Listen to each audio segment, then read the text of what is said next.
Welcome to Sweet Sycamore. I'm Nicole. I love just digging into the Word with you, and so I am really grateful that you are joining me today. I have been sick, so you're going to have to excuse my little bit of messiness, but I wanted to make sure I got on here and really continued on in our Among the 12 series. We are talking about John the Baptist and why he was not chosen to be a disciple. I think that's a really important question, but I also think that we need to really understand John the Baptist before we answer that question. And we're going to start with lineage because obviously we see lineage matters. So let's see where John the Baptist came from. And we're going to start in Luke 1, verse 5, and it says, "When Herod was king of Judea, there was a Jewish priest named Zechariah. He was a member of the priestly order of Abijah, and his wife Elizabeth was also from the priestly line of Aaron." Zechariah and Elizabeth were very old. It's believed, we know past childbearing age. People think that maybe 60 or 70, and they were still praying for a child. It shows the beautiful faith of this couple. But then this happens, and we pick up in same chapter in Luke 1, but we're going to go to verse 13, and it says, "But the angel said to Zechariah, 'Don't be afraid, Zechariah. God has heard your prayer. Your wife Elizabeth will give you a son, and you are to name him John. You will have great joy and gladness, and many will rejoice at his birth. For he will be great in the eyes of the Lord. He must never touch wine or other alcoholic drinks. He will be filled with the Holy Spirit even before his birth. And he will turn many Israelites to the Lord their God. He will be a man with the spirit and power of Elijah. He will prepare the people for the coming of the Lord. He will turn hearts of the fathers to their children, and he will cause those who are rebellious to accept the wisdom of the godly." I mean, what a prophecy. Not only are you having a miraculous child, but you are having a pretty fabulous kid at that. Now, let's go back. Zechariah and Elizabeth are both part of the Levitical line. This is the priesthood, and this is a big deal. They are both from this line. See, lineage determined if you could be a priest, if you could work within the temple, and we see that both of them are from this line. All priests were Levites. Not all Levites were priests. But this would remind Zechariah, who knew the scriptures as a priest, when he heard these angels' words, I believe it would have reminded him of Malachi 4, verses 5 through 6, which says, "Look, I am sending you the prophet Elijah before the great and dreadful day the Lord arrives. His preaching will turn the hearts of the fathers to their children and the hearts of the children to their fathers." This would have been like a whoa moment for Zechariah, as he probably would have studied this book of Malachi, the last prophet that came on the scene. I mean, this is a miraculous birth. We have Elizabeth having John in her belly and encountering Mary with Jesus in her belly, and we see the Holy Spirit come on John even in the belly as he leaps within Elizabeth's belly. You see, John the Baptist grew up really knowing that he was chosen for more, not only what the angel said, but past prophecies that the angel referred to. He was in an environment, being part of the Levitical line, where everything would have been about the temple, everything about the priesthood. And so it's easy to assume that John would have probably been groomed for the priesthood, thinking, well, all these prophecies, he's going to be a great and mighty priest. But then John, at an older age, probably after he's been groomed, takes off for the wilderness to live off the land, to eat his locusts and honey and wear his uncomfortable camel skins.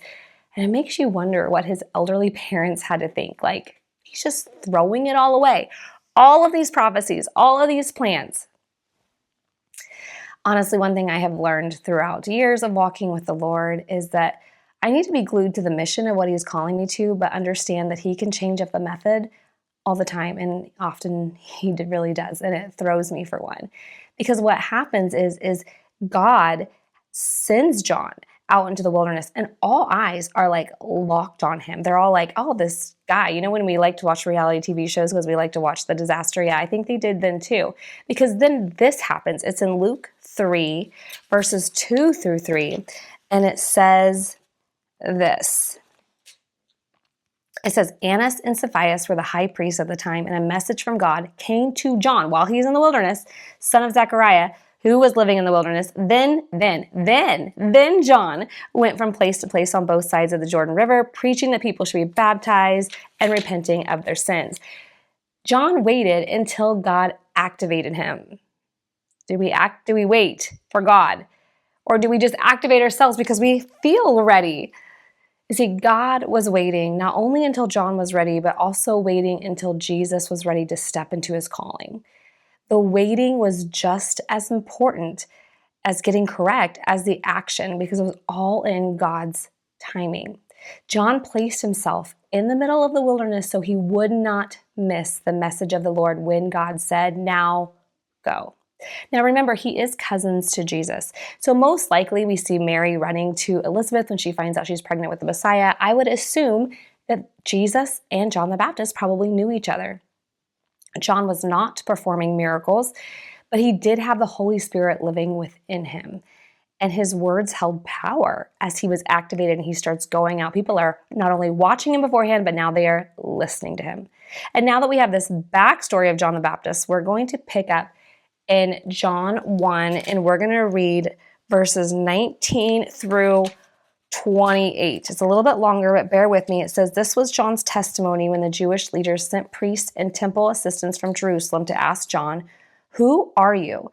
He came right out and said, 'I am not the Messiah.'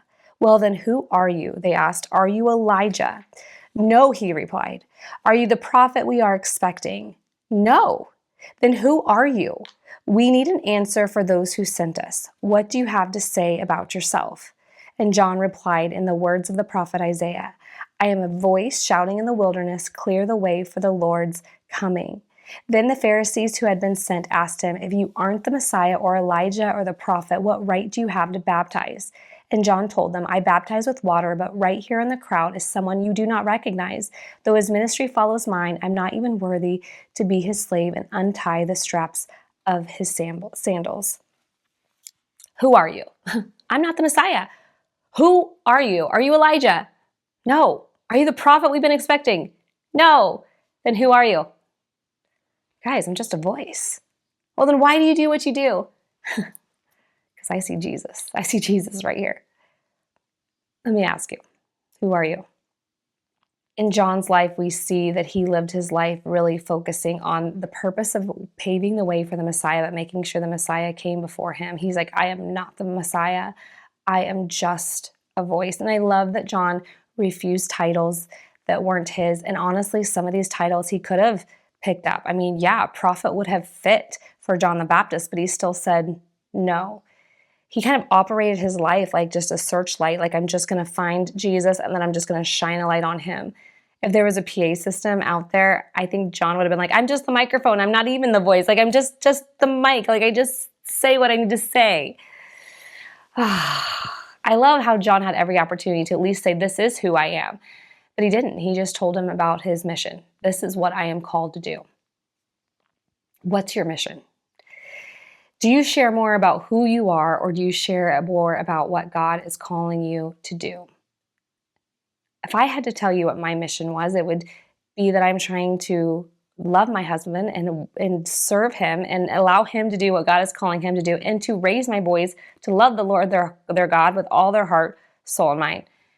And I will tell you, missions do adjust. There will be seasons where missions will change, but they always center around loving God and loving people. There will come a point when my home is empty, and I'm already dreading those days.